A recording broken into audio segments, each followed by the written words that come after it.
I don't think Bob Iger is going to go anywhere at the end of next year. His contract will be extended. 6 months already. We're gonna get lines like this. Yeah. Sorry. I mean, no. I mean, it's from and again, this talked about how basically that Bob Iger is not going to go anywhere.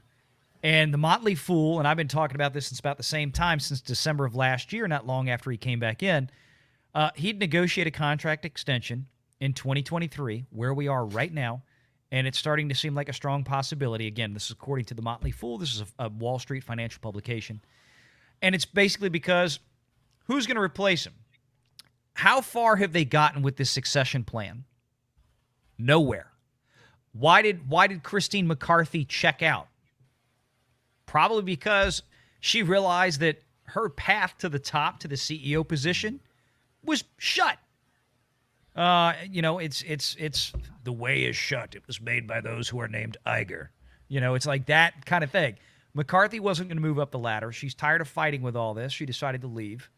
I think this is one of the big problems out there is they realize that Iger's not going anywhere. We should have an inkling by this point of who this next successor would be, because we're about a year away, and somebody would have to be brought in, or that person would be named at this point, because they want to tell investors on Wall Street, hey, a year from now, this person's taking over.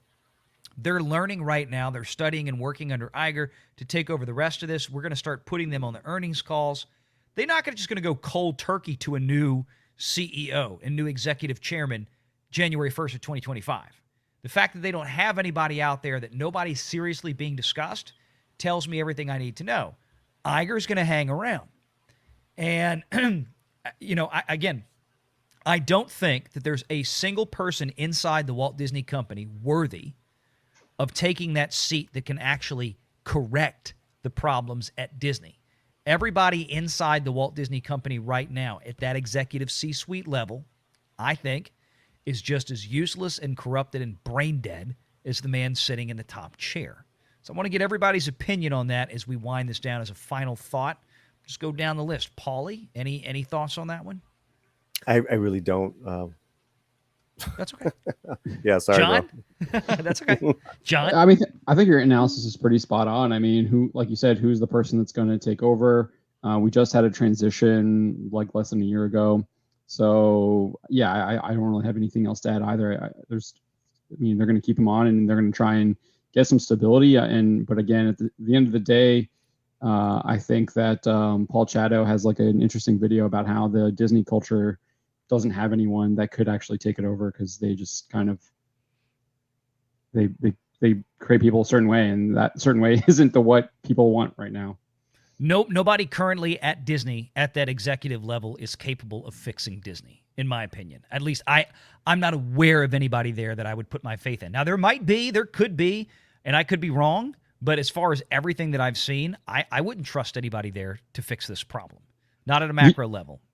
The only thing that I guess I could think of is if you have like a wild card that comes in, like we saw Nelson Peltz try and kind of do.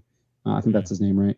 A little bit earlier this year. So you could have something like that come in, and who knows? Maybe he's still buying up shares to get it. I mean, it's getting cheaper to get more. So he had divested some when it ran up to I think 120 or whatever it was, and then he reinvested again a few months ago. So he's still floating around that $1 billion mark, if memory serves. Pro, jump in on this one. What do you think? Bob Iger staying, going, Dana Walden, Josh D'Amaro, bring back Tom Staggs, somebody outside that we don't know yet, or is Bob Iger just going to squat? Well, let me sidestep all of that and say that there's a very interesting juggling game that is about to have to occur inside the halls of Burbank. Disney has to, on one hand, project stability and present that things are okay and that they can get the ship turned around and that it's not a time to panic. And on the other hand, Disney needs to let go of some very big names, people who have led them astray and put them in this position. So Disney will have to determine which studio heads, which high-level executives need to exit. We've seen McCarthy, we've seen Newton already step away. Those are major players. But there's more to come. And that, I mean, there's no doubt about it. But Disney's going to have to make some big decisions. Like, for example, do they make an announcement later in the year about Kathleen Kennedy? Perhaps, this is her farewell and she'll exit next year. They could do that. But do they do that and simultaneously cut themselves free of Pete Docter over at Pixar? I don't know. But I know that they have lots of big changes that need to happen. And they are going to struggle greatly managing, making that look like it's business as usual so that business doesn't leave as unusual. And when it comes to, who will remain as the CEO and how does that affect those who would like to be the CEO, i.e. Dana Walden, et cetera. Well, I think this comes down to, in large part, what does the company need to do to protect its image as it is being greatly tarnished? Mm-hmm. Iger is not the kind of person to make heads roll that I can tell, but he is very charismatic. But he has not been charismatic in the last 3 meetings they've had. Those have been catastrophes. What happens August 9th? I don't know, but I'll be here on this channel covering it with you. And that's going to tell us a lot about where this company goes when we see how he handles that one. Oh, August 9th is going to be a show. John? I just want to push back a little bit. I mean, he has let some big people go. Angus McLean, Lightyear director, is gone. Ike Perlmutter is gone. McCarthy, whether or not she's stepped aside or that was kind of like a way for her to walk away nicely. Ton Newton is gone. So, I mean, there have been people being exited out of the company, whether or not voluntarily or obviously under the layoffs. They have under his leadership in these past 6 months. I think in the very, very recent term, you're correct. If we look at the full breadth of Iger's tenure, going back, a dozen years or so, that wasn't really what he was known for. Of course, he was presiding over a company that was in the midst of major growth. And of course, he was one of the most successful CEOs in American entertainment.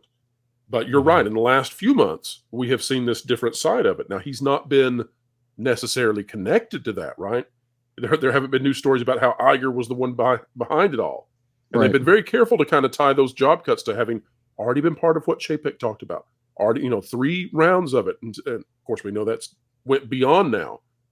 That has begun to change, John, and you're exactly right. And that's an important point, because when the cuts came to ESPN, you'll notice that the media coverage of Bob Iger began to shift significantly.